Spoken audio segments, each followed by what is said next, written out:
नमस्कार दोस्तों, my name is अभिनव और स्वागत करता हूं आपका आप ही के YouTube channel government job news में। दोस्तों कैसे हैं आप सब? आशा करता हूं कि आप सब अच्छे होंगे। तो चलिए आज का वीडियो शुरू करते हैं। जी हाँ दोस्तों, ज़बरदस्त वैकेंसी लेकर आ चुका हूँ आप लोगों के लिए फिर से आज के इस नए वीडियो में, जो कि पद यहाँ पर रखे गए हैं 3932, यानी कि बहुत सारे वैकेंसीज यहाँ पर रखे गए हैं। यह जो नोटिफिकेशन है हाई कोर्ट ऑफ इलाहाबाद की तरफ से जारी किया गया है। जो पहला वैकेंसीज था, पहला जो नोटिफिकेशन था है ना स्टेनोग्राफर के लिए, उसके बारे में हमने पहले वीडियो में बात किया हुआ है। आज की इस वीडियो में सेकेंड एडवर्टाइजमेंट के बारे में बात करेंगे, जो कि ग्रुप सी के अंतर्गत क्लरिकल कैटेगरी के अंतर्गत निकाला गया है 1021 पोस्ट। उसके लिए उम्र क्या मांगा गया है, सैलरी वेतन कितना रहने वाला है, सिलेबस क्या मांगा गया है, सिलेक्शन प्रोसेस क्या होने वाले हैं, चयन प्रक्रिया, सारा कुछ जानने वाले हैं इस वीडियो में। तो वीडियो में शुरू से लेकर अंत तक बने रहिएगा। और हाँ दोस्तों, अगर आप चैनल पर नए हो तो चैनल को सब्सक्राइब जरूर कर दीजिएगा, जिससे हमारी यूट्यूब फैमिली ग्रो हो सके, बढ़ सके। यहाँ पर देख पाएंगे high court of Allahabad advertisement for category C clerical post के लिए यहाँ पर लिखा होगा। नोटिफिकेशन में आगे चलते हैं तो यहाँ पर लिखा होगा इंपॉर्टेंट डेट्स। तो अप्लाई जो है 30 अक्टूबर 2022 से स्टार्ट है। लास्ट डेट ऑनलाइन अप्लाई करने का 13 नवंबर 2022 इसका लास्ट डेट है। फीस जो लगने वाला है जूनियर असिस्टेंट और पेड अप्रेंटिस कैटेगरी सी के लिए 850 रुपये यहाँ पर रखा गया है। जनरल यूआर अनरिजर्व के लिए, ईडब्ल्यूएस ओबीसी के लिए और एसटी एससी ऑफ यूपी के एसटी एससी जितने भी हैं 650 रुपये उसके लिए फ़ीस रखा गया है। Duration of correction in the particular of an application. तो एप्लीकेशन में अगर किसी प्रकार की गलती हो जाता है तो उसको 15 नवंबर से 16 नवंबर तक आप सुधार पाएंगे। डाउनलोड एडमिट कार्ड के बारे में, तो एडमिट कार्ड का अभी डेट अनाउंस नहीं किया गया है, उसके ऑफिशियल वेबसाइट में अनाउंस किया जाएगा। यहाँ पर देख पाएंगे मोड ऑफ एग्जामिनेशन लिखा होगा। 2 स्टेज में आपका सिलेक्शन होगा, है ना। जो फर्स्ट स्टेज होगा उसमें OMR बेस्ड ऑफलाइन टेस्ट होगा आपका। उसका सिलेबस आगे बात करेंगे हम, उसमें सिलेबस में क्या क्या आएगा, है ना। स्टेज 2 में जो भी शॉर्ट लिस्टेड कैंडिडेट्स होंगे स्टेज 1 को क्वालिफाई करेंगे, उसका हिंदी और इंग्लिश टाइपिंग टेस्ट होगा कंप्यूटर में। आगे चलते हैं तो यहाँ पर लिखा होगा ऑनलाइन एप्लीकेशन आपको फॉर्म भरना है। यहाँ पर सिटीजन ऑफ इंडिया तो ऑल इंडिया होने वाली है यहाँ वैकेंसी।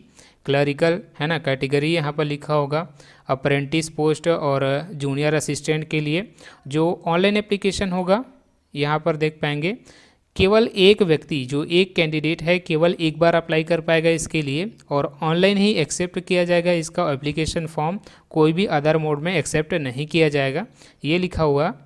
नोटिफिकेशन में आगे चलते हैं तो यहाँ पर लिखा होगा वैकेंसी डिटेल के बारे में दिया है। नेम ऑफ पोस्ट है ना, पोस्ट का नाम यहाँ पर लिखा होगा। नंबर ऑफ वैकेंसीज कितने हैं सेकंड कॉलम में है। थर्ड कॉलम में दिया है पे स्केल कितना रहने वाला है, और यहाँ पर लिखा होगा एसेंशियल क्वालिफिकेशन, जो आवश्यक जो क्वालिफिकेशन शैक्षणिक योग्यता जो मांगा गया है वो लिखा है। तो पहले यहाँ पर देख लेंगे जूनियर असिस्टेंट के लिए, तो यहाँ पर पोस्ट रखे गए हैं 819 पोस्ट है। पे स्केल जो होने वाला है 5200 से 20200, पे ग्रेड होने वाला है 2000, है ना। एसेंशियल क्वालिफिकेशन में तो इंटरमीडिएट होना चाहिए, 11वीं-12वीं पास होना चाहिए। Specific knowledge of Urdu and Hindi, तो उर्दू और हिंदी का आपको मालूम होना चाहिए, है ना, लैंग्वेज के बारे में। और CCC सर्टिफिकेट होना चाहिए, जो कि इशू किया होना चाहिए NIE-LIT द्वारा, है ना। और यहाँ पर देख पाएंगे पेड अप्रेंटिस के लिए 202 पोस्ट यहाँ पर रखे गए हैं। 5200 से पे स्केल, 5200 से 20200 पे स्केल होने वाला है। पे ग्रेड जो है 1900 रुपये रखा गया है। इंटरमीडिएट होना चाहिए, उसके साथ ही CCC सर्टिफिकेट होना चाहिए, जो कि NIE-LIT द्वारा सर्टिफिकेट जो है इशू किया होना चाहिए। उसके साथ ही 25 वर्ड पर मिनट हिंदी और 30 वर्ड पर मिनट टाइपिंग स्पीड होनी चाहिए कंप्यूटर में। नोटिफिकेशन में आगे चलते हैं तो यहाँ पास लिखा होगा, यहाँ पास एलिजिबिलिटी क्राइटेरिया में एसेंशियल क्वालिफिकेशन जो आवश्यक जो शैक्षणिक योग्यता है, और यहाँ पर दे रखा है जिसे मैंने ऊपर आपको बताया है। जूनियर असिस्टेंट के लिए इंटरमीडिएट होना चाहिए, स्पेशल लैंग्वेज नॉलेज होना चाहिए, है ना, उर्दू और हिंदी का। CCC सर्टिफिकेट होना चाहिए, जो कि इशू किया होना चाहिए NIE-LIT द्वारा, है ना। और टाइपिंग स्पीड होनी चाहिए आपकी, यहाँ पर देख पाएंगे 25 वर्ड पर मिनट इन हिंदी में होना चाहिए, 30 वर्ड पर मिनट इंग्लिश राइटिंग में होना चाहिए, जो कि कंप्यूटर में होना चाहिए टाइपिंग स्पीड। पेड अप्रेंटिस के लिए इंटरमीडिएट वही है, सेम टू सेम यहाँ पर दिया हुआ है ना। CCC सर्टिफिकेट होना चाहिए, 25 वर्ड पर मिनट फॉर हिंदी और 30 वर्ड पर minute for English type writing on computer, यहाँ पर लिखा होगा। प्रेफर किसको किया जाएगा, है ना, यहाँ पर देख सकते हैं प्रेफरेंशियल क्वालिफिकेशन। तो यहाँ पर अगर आपने इंडियन आर्मी में अगर 2 साल आपने सर्व किया हुआ है तो आपको प्रेफर किया जाएगा। अगर आपने एनसीसी का AB सर्टिफिकेट प्राप्त किया है तो आपको प्रेफर दिया जाएगा। एज लिमिट की बात कर लेते हैं तो मिनिमम 18 साल आपकी एज होनी चाहिए और 40 साल से अधिक नहीं होनी चाहिए। 2 जुलाई 1982 से 1 जुलाई 2004 के बीच आपकी एज लिमिट या डेट ऑफ बर्थ बोलते हैं इसको, डेट ऑफ बर्थ दोनों के बीच में होनी चाहिए आपकी। यहाँ पर देख पाएंगे एज रिलैक्सेशन दिया हुआ है। जो अपर एज लिमिट है वो रिलैक्सेबल है 5 ईयर तक का, है ना। अगर आप ST SC और अदर बैकवर्ड क्लास OBC से हैं तो यहाँ पर देख पाएंगे ESM के लिए 3 साल का छूट दिया गया है after deduction the military service, ex serviceman के लिए।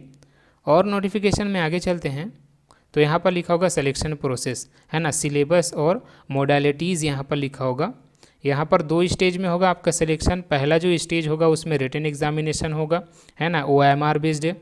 90 मिनट का आपको समय दिया जाएगा। 100 उसमें क्वेश्चन होंगे, 100 नंबर का। सिलेबस यहाँ पर देख पाएंगे हिंदी से आएगा, इंग्लिश से आएगा, general studies, GK, current affair से होगा, मैथमेटिक्स से होगा। सेकंड जो स्टेज होगा उसमें होगा हिंदी और इंग्लिश टाइपिंग टेस्ट होगा, है ना, कंप्यूटर में।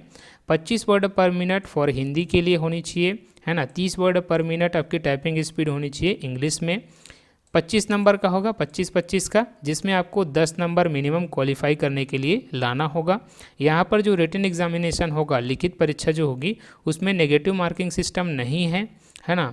और जो लिखित एग्ज़ाम होगा वो हिंदी और इंग्लिश दोनों लैंग्वेज में हो सकता है। अगर आप हिंदी मीडियम से हैं तो हिंदी में होगा, अगर आप इंग्लिश मीडियम से हैं तो इंग्लिश में होगा। तो नोटिफिकेशन में जितने भी इंपॉर्टेंट चीज़ें हैं उसको मैंने कवर किया हुआ है। जो भी डाउट रहेंगे नोटिफिकेशन से संबंधित आप कमेंट करिए, हम उसका आंसर ज़रूर करेंगे। अब हम जानते हैं कि इसका ऑफिशियल नोटिफिकेशन डाउनलोड कैसे करना है। तो सबसे पहले डिस्क्रिप्शन में मैंने लिंक दिया होगा, उस पर आपको क्लिक करना है। तो क्लिक करोगे तो आपके सामने कुछ इस प्रकार का पेज ओपन होगा, जो कि गवर्नमेंट जॉब न्यूज़ का ऑफिशियल वेबसाइट है stockreaders.com। यहाँ पर लिखा होगा हाई कोर्ट, है ना।